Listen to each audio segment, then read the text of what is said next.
Mahoba Lok Sabha seat में आगामी 4 जून को होने वाली मतगणना के दौरान निर्बाध विद्युत आपूर्ति बहाल रखने के लिए दक्षिणांत विद्युत वितरण निगम लिमिटेड आगरा के एमडी अमित किशोर एक दिवसीय दौरे पर महोबा पहुंचे।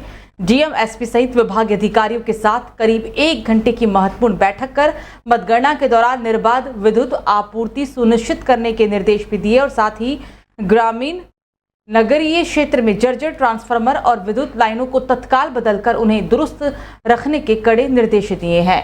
इस दौरान ग्रामीण और शहरी क्षेत्र में बदहाल जर्जर ट्रांसफार्मर और विद्युत लाइनों को भी दुरुस्त करने के आदेश जारी किए गए, जिससे कि आम जनमानस लोकतंत्र के महापर्व का उत्सव आसानी से खुश होकर मना सके। जिला निर्वाचन अधिकारी मृदुल चौधरी, पुलिस अधीक्षक अपर्णा गुप्ता, अधीक्षण अभियंता विद्युत आरएस गौतम, उप जिलाधिकारी सदर जितेंद्र कुमार सहित विभाग के अधिकारी और कर्मचारी भी इस दौरान मौजूद रहे।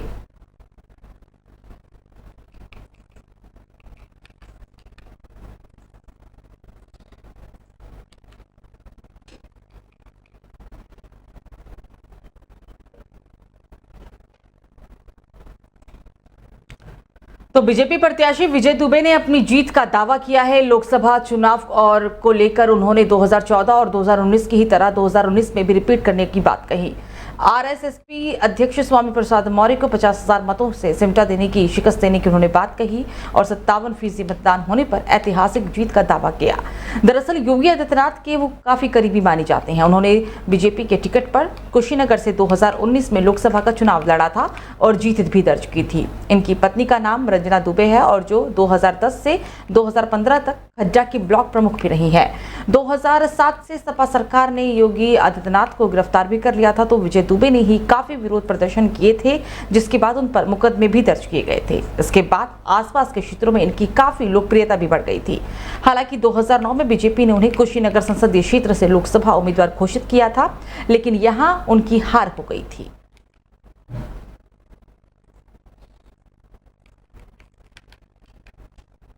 चौदह 2019 और कहीं 2 कदम आगे 2024।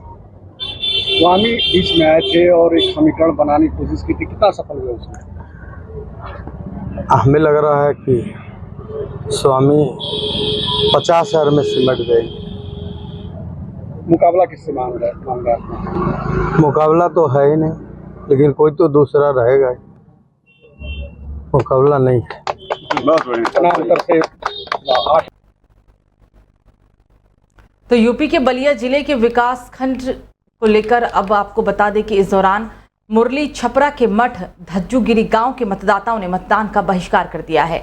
गांव वालों ने संकल्प लिया है कि जब तक विकास नहीं होगा हम लोग मतदान नहीं करेंगे। इस दौरान गांव में मतदान के लिए बने प्राथमिक विद्यालय पर अब तक सिर्फ 1 वोट ही पड़ पाया। वहीं एक कर्मचारी ने मतदान किया इलेक्शन ड्यूटी सर्टिफिकेट लेने के लिए, जबकि गांव के एक भी मतदाता ने अब तक मतदान नहीं किया। गांव वालों का कहना था कि हम लोग मतदान का बहिष्कार कर रहे हैं। ग्राम प्रधान से लेकर सांसद विधायक से लेकर लगातार प्रयास किया जा रहा है। लगातार लोगों से वोट की अपील भी की गई। गांव में नाली बन जाए, ट्रांसफार्मर रोड तक चल जाए और इसके बाद ही लोग वोट करेंगे, ऐसा उनका कहना था। ग्रामवासियों ने निर्णय लिया है कि वो लोग पूरे गांव के वोट का बहिष्कार करेंगे। सेक्टर मजिस्ट्रेट इस दौरान आए थे, एसडीएम भी आए और वीडियो बनाने लगे, तो लोगों ने उनका भी घेराव किया। लोगों का संकल्प है कि पहले काम उसके बाद वोट, ये लोगों का अंतिम निर्णय भी था। सेक्टर मजिस्ट्रेट का कहना था कि 1 वोट नहीं हुआ है, कर्मचारी है, इलेक्शन ड्यूटी सर्टिफिकेट भी मिलता है। गांव वाले कह रहे हैं कि विकास नहीं हुआ है, मतदान का बहिष्कार करेंगे। इस गांव का एक भी मतदाता अभी तक वोट नहीं कर पाया है। जी, इकट्ठा होने का यह है कि इस मतदान का हम लोग बहिष्कार कर रहे हैं। आप लोग आए हैं जिस रास्ते से, उस रास्ते की स्थिति से आप लोग भी अवगत हो चुके हैं कि रास्ता क्या बतला रहा है। दूसरी चीज है कि ग्राम प्रधान से लेकर सांसद और विधायक तक हम 10 वर्षों से लगातार प्रयास कर रहे हैं कि हमारे यहाँ बिजली, यहाँ से 1.5 किलोमीटर अंदर बिजली का ट्रांसफार्मर लगा हुआ है, जो कि बरसात में जल जाता है। तो साहब आप लोगों से हम क्या बताएं, हम लोगों की मरी हुई नानी याद आ जाती है उस ट्रांसफार्मर को उतार करके ले आने में, यहाँ से जिले पर ले जाने में। विकास सर, गांव में शोभा छपरा से लेकर जयप्रकाश नगर जाने वाली रोड में कोई भी आज 20 साल हो गया, कोई भी नेता यहाँ पर काम नहीं किया। दूसरा है मुद्दा, हमारे गांव में बिजली का जो है कि विस्तार रूप से मैंने वहां पर बिछाया नहीं गया है हर जगह। या 75 साल देश आजाद हो गया, अभी तक वहां पर उस प्राथमिक विद्यालय है वहां पर लाइट नहीं गया है। वहां पर बच्चों को जाने में, बरसात में मौसम में बच्चे हमारे स्कूल नहीं जाते हैं। जो भी यहाँ के हमारे गांव के पढ़े लिखे लोग हैं, जो भी पैसे वाले हैं, गांव छोड़कर भाग जा रहे हैं इसी कारण कि बच्चे उनके पढ़ने नहीं, स्कूल नहीं जा पाते हैं। लेकिन ये चीज हम लोग जयप्रकाश अंचल जी को भी बताया।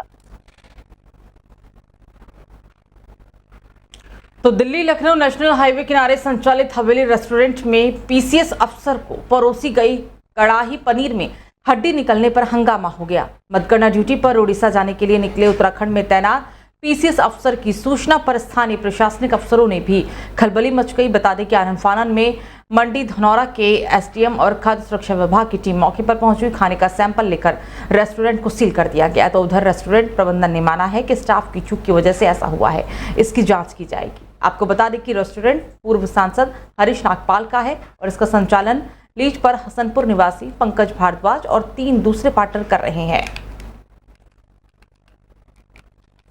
ये जो है उड़ीसा के एक ऑब्जर्वर है, इसमें कुछ चुनाव ऑब्जर्वर है, इधर से जा रहे थे वो अपने बेटे के साथ में। वो रास्ते में रुककर उन्होंने भोजन किया, तो भोजन की जब उन्होंने थाली मंगाई तो भोजन में उन्होंने इसकी कढ़ाई पनीर की सब्ज़ी मंगाई। कढ़ाई पनीर की सब्ज़ी में उन्हें एक नॉन वेज आइटम दिखा, जिसकी उन्होंने शिकायत जो है प्रशासन से की। तो प्रशासन से जैसी सूचना हमको मिली तो हम अपनी टीम के साथ यहाँ पर पहुँचे। तो प्रथम दृष्टया हमने पाया कि उस समय अवेलेबल था जो थाली में जो उसमें निकला था कि वो कोई नॉन वेज पदार्थ है, उसका हमने सील कर दिया, नॉन वेज पदार्थ। चलिए खबरों में अब आगे बढ़ेंगे और बात करेंगे एक और अहम खबर की, जो कि संगम नगरी प्रयागराज से है, जहां संगम नगरी प्रयागराज में आयोजित होने वाले महाकुंभ 2025 का आगाज हो चुका है।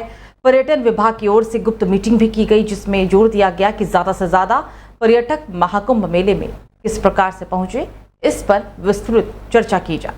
इसके साथ ही प्रयागराज में पर्यटक साल में लगातार 365 दिन पहुंचते ही रहते हैं और इसके लिए पर्यटन के क्षेत्र को किस प्रकार से बढ़ाया जाए, पर्यटकों को प्रयागराज में आकर्षित करने वाले उन सभी जगहों को चिन्हित भी किया गया और उसका जीर्णोद्धार किया जा रहा है। पर्यटन विभाग की ओर से आयोजित कॉन्क्लेव यानी कि गुप्त सभा में मेलाधिकारी, कमिश्नर के साथ होटल मालिक, टूर ट्रैवल ऑपरेटर, पर्यटन के स्टेक होल्डर के साथ बातचीत की गई और उन्होंने कहा कि पर्यटन विभाग आकर से पर्यटक के क्षेत्र में लगातार काम कर रहा है। महाकुंभ में लगने वाले टेंट सिटी के साथ प्रयागराज और उसके आसपास के धार्मिक आध्यात्मिक जगह को चिन्हित कर विकसित भी किया जा रहा है। मीटिंग का उद्देश्य उन सभी कर्मियों को दूर करना है जो महाकुंभ 2025 में आ सकते हैं। साथ ही मीटिंग में शामिल सभी लोगों से सुझाव भी लिया गया ताकि कुंभ 2025 को दिव्य भाव और सुगम महाकुंभ बनाया जा सके। आज का एक कंक्लेव जो पहले हम लोगों ने एक ऑनलाइन सेंसिटाइजेशन किया था, आज हमारा पहला प्रयागराज और आसपास के जो जिले हैं यहाँ जो टूर ऑपरेटर्स, होटेलियर्स और जो स्टेक होल्डर्स हैं उनका एक साथ में मिलकर एक टूरिज्म कंक्लेव किया जा रहा है, जिसमें हम उन्हें बता रहे हैं कि यूपीएससीडीसी ने क्या क्या तैयारियां की हैं। कुंभ में जो टेंट सिटीज 3 जगहों पर तैयार हो रहे हैं उसके बारे में बताया गया। जो हमारे आसपास के सर्किट्स हैं जहाँ अयोध्या में, वाराणसी में, उन चीज़ों पे हम लोगों ने चर्चा की और हमें उम्मीद है कि हम लोग सारे स्टेक होल्डर्स मिलकर एक बहुत ही सक्सेसफुल महाकुंभ 2025 ऑर्गेनाइज कर पाए। तो विश्व में आगरा का नाम रोशन करने वाली अर्जुन अवार्ड विजेता अंतर्राष्ट्रीय महिला क्रिकेटर पूनम यादव भी भूमाफियाओं के जाल से बच नहीं सकी। भूमाफियाओं ने इस दौरान उनकी जमीन पर कब्जा किया। पुलिस कार्रवाई की तो भूमाफियाओं ने तहसील में जमीन के कागजातों में हेराफेरी कर दी। अंतर्राष्ट्रीय महिला क्रिकेटर पूनम यादव के पिता ने तो लेखपाल से लेकर एसडीएम तक को कटघरे में खड़ा कर दिया है। उनका कहना है कि 30 मई की सुनवाई का नोटिस 31 मई को प्लॉट पर चस्पा किया गया और इससे परिजन अब अधिकारियों के चक्कर भी लगा रहे हैं। अर्जुन अवार्ड प्राप्त पूनम यादव वर्तमान में रेलवे टीम की कप्तान है। पूनम यादव के पिता रघुवीर ने कहा कि फतेहाबाद रोड स्थित कुंडोल पर उन्होंने 2 साल पहले मुंटू कटरा निवासी कपिल यादव से 850 वर्ग गज का एक प्लॉट खरीदा था। रजिस्ट्री के बाद लेखपाल से दाखिल खारिज कर दिया गया। आरोप है कि होली पर कुछ लोगों ने प्लॉट पर लगे गेट का ताला तोड़कर अपना ताला लगा दिया। इसकी जानकारी हुई तो उन्होंने पुलिस से इसकी शिकायत की। पुलिस ने ताला तोड़कर पूनम के पिता को फिर से कब्जा दिलवाया। जरूर कराई थी क्योंकि 2 साल से तो हम इस पे काबिज हैं उससे पहले किसी ने भी इस पे कोई भी चीज मतलब कोई भी किसी को क्लेम नहीं करा, ना फोन आ रहे थे। और पिछले 3-4 महीने से पापा को कॉल आते हैं कि नहीं ये ज़मीन हमारी है और इसको आप छोड़ दीजिए। भाई मेरे पूरी मेहनत की कमाई लगी है इसमें और मैं चाहती हूँ कि मुझे न्याय मिले और मैं योगी जी से चाहती हूँ कि मुझे इस चीज़ में न्याय दिलाएं। हमने कुंडोल में ज़मीन खरीदी थी 840 वर्ग गज और ये ज़मीन हमने कपिल यादव बिंदु कटरा, कपिल यादव सन ऑफ श्री वीरेंद्र सिंह बिंदु कटरा निवासी, उनसे ज़मीन ली थी।